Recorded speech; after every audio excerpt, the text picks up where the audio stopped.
Good morning, Ian Crouch with your 8:30 Hunter News update. The Fair Work Commission is considering ordering Newcastle tugboat operator Svitzer to call off Friday's planned indefinite lockout of workers across the country. The company is fed up after 3 years of industrial disputes over pay and conditions, while the Maritime Union is accusing Svitzer management of wanting to walk away from the collective bargaining process and refusing to negotiate. If the lockout goes ahead, all coal, container and cruise shipping in Newcastle Port will grind to a halt. The dispute heads back to the Commission today. Government representatives and residents will meet today to discuss the long-running issue of PFAS contamination on and around the Williamtown RAF base. The meeting's been organised by the Assistant Minister for Defence, Matt Thistlethwaite. The community was told in 2015 PFAS chemicals used in firefighting foam at the base for more than 30 years had leached into soil. Today's meeting will discuss the reassessment of PFAS management at Williamtown and the Special Activation Precinct. Charlestown MP Jody Harrison will lead the charge to return transport infrastructure manufacturing to the Hunter in State Parliament today. She says the region has a strong history of building transport projects, such as the Sydney ferries and the first Tangara train fleet. The government has been under fire from the opposition for buying transport infrastructure from overseas, which ended up being defective or ill-suited to local requirements. Jody Harrison says a future Labor government will support the building of the next Tangara fleet in New South Wales. Hunter locals are being encouraged to join the Port Stephens Koala Sanctuary and become a koala crusader this holiday season.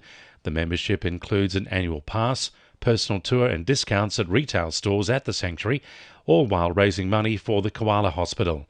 Sanctuary Marketing Manager James Cook says the focus is on educating the public about the issues facing koalas. Now, it's a real hand-on-heart program which allows Koala Crusaders to really educate the friends and family just on the plight facing koala today. Banking giant ANZ is under pressure to keep its Cessnock branch open despite announcing plans to close the Vincent Street branch in April next year. Mayor Jay Saval will present a mayoral minute at tonight's council meeting condemning the move and urging council to write to ANZ to reverse the decision. He says the elderly and disabled rely on the local branch to do their banking in person, and they'll be forced to travel further afield if it's closed down. Jay Saval says the advice of Federal Hunter MP Dan Rapicoli should also be sought on what can be done to stop big banks from closing branches in regional communities.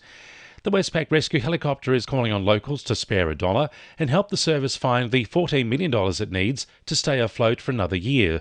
The appeal comes as the team braces for a busy summer, with more families out on holiday, out in the sun and on the coast. CEO Richard Jones says without the community, it couldn't keep its life-saving services on standby 24/7. If people can spare a couple of bucks, that's a wonderful thing, and we always say a little bit from a lot of people makes a big difference. So people have their own charities that they support, and that's perfectly fine. But we just look. I think it's a matter of if the information's not out there and people don't have the opportunity, they can't support us. So in a very respectful manner, we're just trying to ask people if they can spare a couple of dollars. 2NURFM Sport. Newcastle horse trainer Sam Kavanagh is throwing his support behind Rothwell next season. The 4-year-old took the victory in the Class 1 handicap in Newcastle yesterday. Kavanagh says the Ulysses gelding will only get better from here. Hunter Wildfire's hooker Andrew Tuala is setting his sights on a spot in Samoa's side in the Rugby World Cup next year. The 31-year-old joined the club late last season after the US Major League Rugby side LA Giltinis was expelled from the league. Tuala says alongside a potential spot with Samoa, he's focused on Shoot Shield success with the Wildfires next season.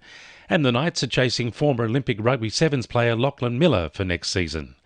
And the winning numbers in Oz Lotto are 4, 11, 14, 22, 25, 33 and 44, and the supplementaries are 19, 23 and 42.